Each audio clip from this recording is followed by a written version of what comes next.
have a lot of interesting papers in our queue here. This was one that I ran across. This was from the journal Kybernetes. So Kybernetes is another term, a way to say cybernetics.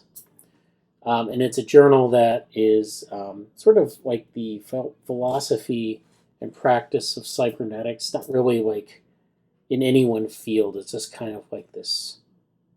It's like a quasi humanities journal, quasi science journal. I mean, like you'll see a lot of really interesting papers in this journal. So this is from Richard Sean O'Rourke, who's an independent researcher. And the reason I bring this up is because, of course, we had our paper on the special issue that we talked about earlier in the meeting on the Evergood regulator theorem and its relevance to world models. This paper is arguing that the large language model is basically a variety transducer. So if you're familiar with Ashby's work, that'll work on a lot of things. Of course, he did the Evergood regulator theorem, but he also talked a lot about variety and the role of variety in cybernetics and cybernetic regulation. And so and we talked about variety several weeks ago, more generally in cybernetics, as this concept of, what is your cybernetic model acting upon? It's acting upon variety. If there's no variety, you can't really regulate anything because there's nothing to regulate. If you have variety, then you can select from a number of options. You can regulate that. You have enough information to regulate the behavior. And so that gives you some way to tune your cybernetic model. So this is where the idea here is that the large language model is a variety transducer in the classic cybernetic sense. Ashby's intelligence-amplifier architecture, and Stafford Beer's viable systems model as a diagnostic and predictive framework. So Ashby's intelligence-amplifier is this idea where you can use some technology. It could be a large language model. It could be a prosthetic device. It could be a computer to augment human intelligence, or in the parlance of embodied cognition, as sort of an offloading device and sort of a thing that amplifies the measure of intelligence that you're using to characterize the natural intelligence or the human intelligence. So if you think about like a computer or a laptop, you use a laptop to write out ideas, to formalize them. You might have a notepad device that allows you to take notes and to recall them, and it improves your intelligence in that sense. This is a closed-loop feedback model, so you're always in consultation with your amplifier. Given that you get positive feedback from that amplifier, it improves your intelligence. If you get negative feedback or no feedback, then it doesn't. And so it's a closed-loop feedback model. Beer's viable systems model is something that Stafford Beer developed for organizations to look at, the complexity of organizations and how those mimic the human brain in their organization. So there's all this sensory input that you have in organizations. There are these effectors in organizations where they affect the world, and there's feedback between different levels of the organization. So it's a really interesting model, but he's going to kind of bring these two together in talking about large language models. So the abstract here, this article argues that W. Ross Ashby's formal intelligence amplifier architecture, which he introduced in 1956, and Stafford Beer's viable systems model, which he introduced in 1984, taken together, constitute a more precise and more diagnostically powerful account of large language model systems than the four framings currently dominant in AI discourse. Those four framings are as a knowledge base, as a reasoning engine, as a stochastic parrot, and as a foundation model. I'm not sure what he means by framing, but basically maybe a way to understand the model. They don't really think foundation model is a kind of in competition with stochastic, parrot, or knowledge base. But the idea is that we have these 4 ways of looking at them, basically. And then this is kind of a 5th way. So then this method, the method that he proposes here, draws on the structure mapping approach by Gentner. Beer's variety transducer is used as a base to target large language models, whereas Ashby's formal specification for an intelligence amplifier is used as a base to target the common architecture within which the modern large language model is deployed. And then this is usually via chat interaction. So there's a chat interaction, there's a closed-loop feedback system, and it amplifies the user's intelligence. Beer's viable systems model was applied to identify the recursive structure that makes this coupled system viable. So you have this closed-loop feedback system between, say, the user and the large language model. Then he uses the viable systems model to sort of characterize that system and identify the recursive structure there and make sure that we are targeting the right kind of interactions that allow for augmentation or intelligence amplification. 3 case studies drawn from the papers on production illustrate the framework's diagnostic vocabulary under explicit second-order reflexive acknowledgement. Then the findings are that the large language model realizes Beer's variety transducer abstraction. The intelligence amplifier in Ashby's sense is not a property of the large language model alone, but of the coupled system comprising model, human, and problem environment. The human provides all metasystemic functions. This is the viable systems model 3, 3-star, 4, and 5. So a word on this is to recognize that the viable systems model is a really complex model. There are these different levels that are kind of like from the individual to the collective to the organization to the world. And they mimic sort of the nervous system and its sort of hierarchical organization of stimuli. How you go from like the sensory input to process stimulus to multimodal interactions to like basically something like consciousness or coherent percepts or things like, or coherent cognition or things like that. And so this is kind of thinking about the human as sort of the reasoning or the sort of supervision that the large language model cannot supply. So kind of thinking about it, this closed loop feedback not only in terms of the intelligence amplifier model, but also then thinking about the relationship between humans and large language models as the viable system. So the higher levels of the viable system are the human, the lower levels are the model. So that's what he's getting at here. Autonomous agent failure is diagnosed as the structural absence of these functions from the recursion. So he kind of talks about where this mapping breaks down.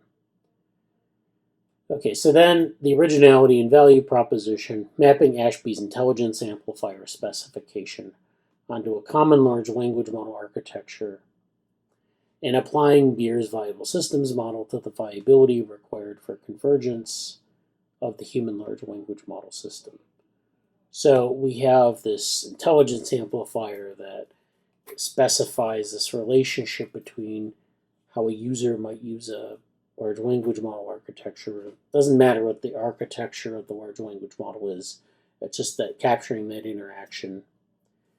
And then Beer's viable systems model is required to look at the convergence of these two systems and how they're processing information. The framework generates testable predictions about hallucination, prompt sensitivity, session variability, and autonomous agent failure.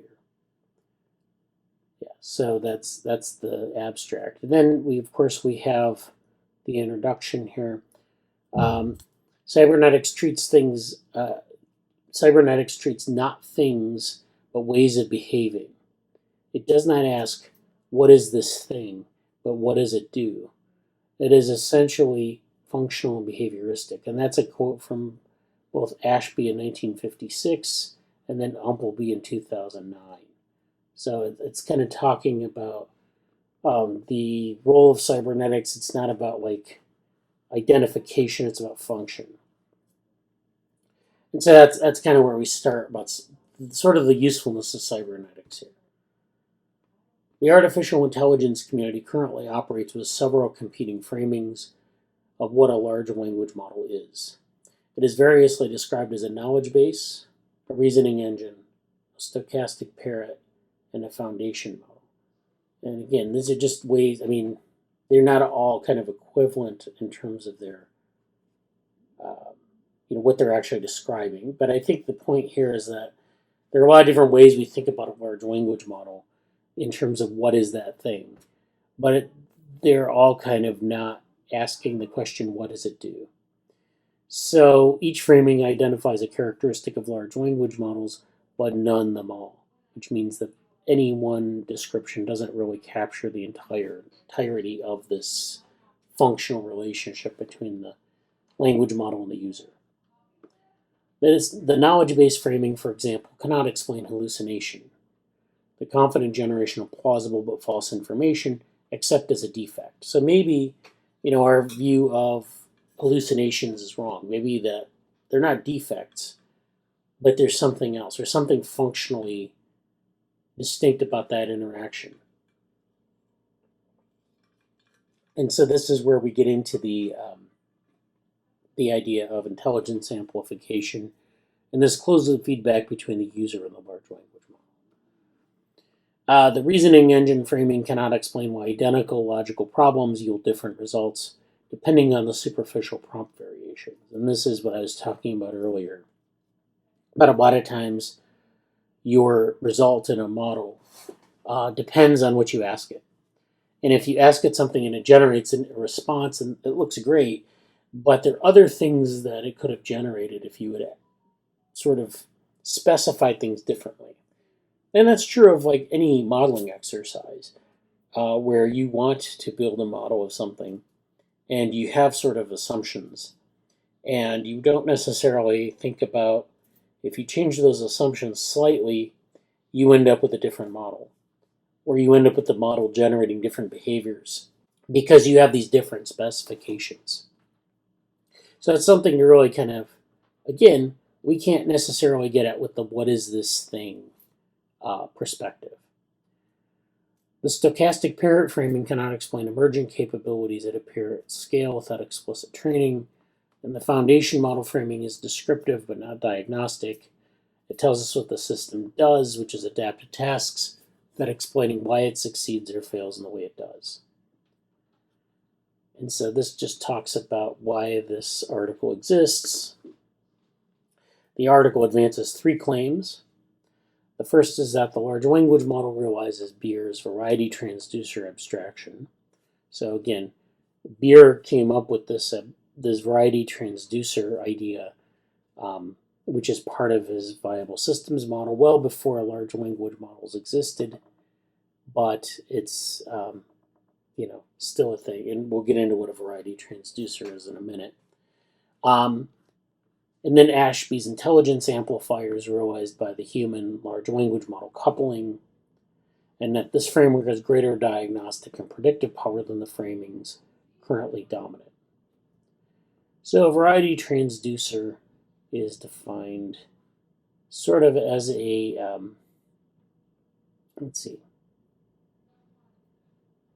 trying to find the right place for this. Okay. So in terms of the variety transducer idea, so in Ashby's cybernetics, variety is the number of distinct states a system can occupy. So if you have, it's like kind of a Markov model where you have characterized, every state in the system. And sometimes you can predict all of those states. Sometimes they're hidden states that you have to discover. Sometimes they're states that exist but are inaccessible to your methods. So this is, but then again, having this variety is important, an important measure of complexity, because it tells us potentially how many different states a system can be in. So, it's easier to predict a system that can exist in 3 states rather than 200 states. And so this is something that is an important part of cybernetic regulation, because if you can't access all of the states that the system can be in, your model isn't very good. So if your system, you can think about this in terms of a training model as well, where if you train your model on very homogeneous data or very little data, you have a problem reproducing the variety of the real world. So you can't model the human language by giving it a small corpus of words. You have to give it a huge corpus that includes lots of instances of a word, lots of different meanings, etc. Now, a variety transducer is a mechanism that takes input variety from one system and transforms it, attenuating and amplifying to produce output variety shaped by its internal structure. So this was something that Beer developed for organizations, where variety management between systems and environments is the central regulatory problem. So, how do organizations deal with variety in the world, and how do they respond to change? A large language model takes input variety, in this case, tokens in a context window, the prompt, uploaded documents, search results, tool outputs, and transduces it through learned statistical structure, the parameters acquired during training, to produce output variety during generated tokens. The transduction is conditioned on the input but not determined by it. The same input can produce different outputs, depending on the temperature parameter, which regulates how much of the learned variety flows into the generation process. Okay, so then this point here about hallucination. Hallucination is not a bug in the knowledge base. It is the expected behavior of a variety transducer operating in regions of its variety space where the training signal is sparse, contradictory, or absent, where statistical regularities are weak, output variety is unconstrained, and the transducer generates plausible structured output without factual grounding. Again, it's this inability to sort of lock onto an instance, or you're asking the model to do something where it doesn't have the state available to it. And so it can't identify the state, and it fails. Okay. And then this just shows some examples of the intelligence amplifier, where you have this closed loop feedback system, but you also have things going on within these two boxes. So you have, of course, the human or the user has access to an internal model. They have access to the environment. You can ask a large language model something, you can get a response, but you can go and verify things. The same thing with a large language model. A large language model, you can train it. You can build a RAG, and you can train a large language model on very specific things. You can have a larger training set, and that can influence the large language model's response as well. So there's this adaptability on both sides here, and then you have this closed loop feedback, which is this closed loop interaction, or this interaction that relies on sort of a good prompt, but it also relies on a good representation of the problem space in the model. This is something we talked about in our paper on world models, in that you want to be able to build this model, and that it be complete enough to represent the system or the world that is the thing that maybe the user lives in. And so if the user is expecting something that maps cleanly to the world at large, or the system at large that they're maybe inquiring about or prompting the model to reproduce. And if the model isn't trained appropriately, it can't reproduce that output. But then we also added in this idea of the observer. And so this is second order cybernetics, where there's an observer that observes that interaction and then moderates that interaction. So there is another part of this that we're not talking about, which is the role of the observer. So could you have an intelligence amplifier with an observer? Yes, you could. That's what our world model does, which is it observes this interaction and it can fill in the gaps, provide a larger context to the large language model, but also to the user. And then this is the mapping here where they specify there's this, cybernetics always had its own notation. And, the way they approach this is very, it's mathematical, but it's more symbolic logic. So the way they approach this is to have like things spelled out in terms of parameter values. Now, for intelligence, Ashby often used the parameter G, which was, of course, the same thing that we use for general intelligence. So you're familiar with intelligence tests and things like that. Now, it doesn't need to be that sort of intelligence. You could have multiple intelligences, for example. You could have multiple measures of G, whatever that is. And then you could have like just a general level of performance measurement. So you don't need to use, G is kind of vague in the sense that it means intelligence, not necessarily the sort of the instrument of generalized intelligence. It could be like a general intelligence. It could be like specific types of intelligences, or it could be expertise, or it could be some performance metric that's improved upon.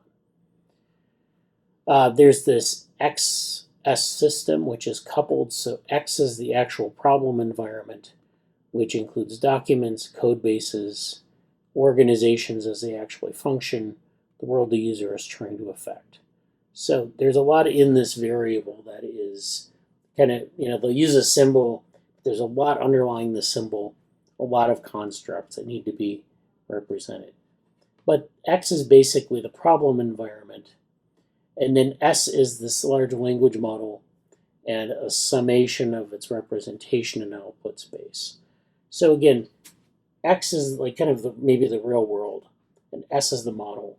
And S needs to match X in terms of its states, the states that it can access. So if your S has very few, it's sparse in terms of states, and your X is very rich in states, then you get this sort of this representational aliasing, where you include a lot of things in the single states, or you sometimes break very common phenomena down into multiple states. And this can be a problem with this type of regulation because it's basically a misattribution error or a classification error. And so we try to sort of build models that have all of the components of our real world system. So if we're building a biological model, oftentimes we have to be very specific as to what we're modeling. Are we modeling the physical interactions? Are we modeling the morphology? Are we modeling gene expression, proteomics? We have to be very specific about what states are attained within that system. And then oftentimes our models are incomplete there. We might be interested in a very specific relationship, so we build a model with just those states. It helps us do things like simulation that are tractable, but it doesn't represent that whole system. It just represents our problem. So our model generally is not generalizable to the world. Now, with large language models, of course, the expectation is that's generalizable to the world. So having the proper number of states is important, but of course we can't have all of the states of the world incorporated into our model. So we just have to kind of figure out what the best representation is that we can use for this. So the channel G is the context, in this case, is the context window through which a representation reaches S. So this is this general intelligence. The mapping, small g to these symbols is the test that produces the binary verdict, which is the threshold from the representation that arrives. G's context includes prompts, uploaded documents, search results, and tool outputs. Critically, G carries a lossy representation, not X itself. So this is where X is this actual problem environment. you get this lossy representation of the environment, meaning that you lose information within that representation, but it's a good approximation of X. So what S has to operate on is this lossy representation of X. So the lossy representation of epsilon, which is this representation here, and that's kind of how, you have to do that, I guess, because you just simply cannot make a full representation, a lossless representation. And then, of course, it talks about V here, which is this, it talks about autoregressive token generation, which is the internal mechanism inside one S step. Each turn is one application of S. Given the current context, the user's verdict, and per response sampling stochasticity of large V, which is I'm not sure. Anyways, this produces the next value here, so the next context. Temperature tau regulates how much variety from V flows into small v. Low tau attenuates variety. High tau amplifies variety. So when we're talking about amplification or attenuation, we're talking about the variety. So we might be exploratory, we might be exploitative, we might have a deterministic system, we might have a stochastic system. So if we have a stochastic system, we need to amplify variety. If we have a deterministic system, we need to attenuate variety. If we want to exploit certain niches of knowledge, we attenuate variety. If we want to explore the world, we need to amplify variety. Large V is the training corpus and the representations learned from it, which is what I was looking for, large V. Basically, the training set and then the representations within. So, you might have different features within that training set, or the training corpus, that is how the states are characterized. This is where the most consequential departure from Ashby's homeostat lies, which relied on random noise. So his original homeostat, which is a version of intelligence amplification, relied on random noise. So this is where you have a representation of the internal state called the homeostat. And the homeostat then basically does a sort of intelligence amplification, but does it with random noise. Yeah, it just talks more about Ashby and about some of this stuff. Modern V is structured variety, that is the statistical regularities of human language and knowledge, compressed through gradient descent, deep representations, and attention-based architectures in the model's parameters. The variety is still inexhaustible, so for example, novel outputs can be generated indefinitely, but it is not random. It carries structure. Large language models achieve amplification ratios incomparably higher than Ashby's original homeostat. That's pretty interesting, given that, well, we would expect that because the homeostat was a simple system. And I think Ashby actually implemented the homeostat in some mechanical devices like robots. But yeah, definitely expect a large language model to be more complex than the homeostat. So I think that's it for that paper. I don't know if we had any comments or questions about that. Looks like we have some, actually some comments from Kavya and then Morgan. What's the paper's title link? So the paper is, so we go back to the title here. The large language model is variety transducer. That's in the journal Kybernetes. And then this is the link here.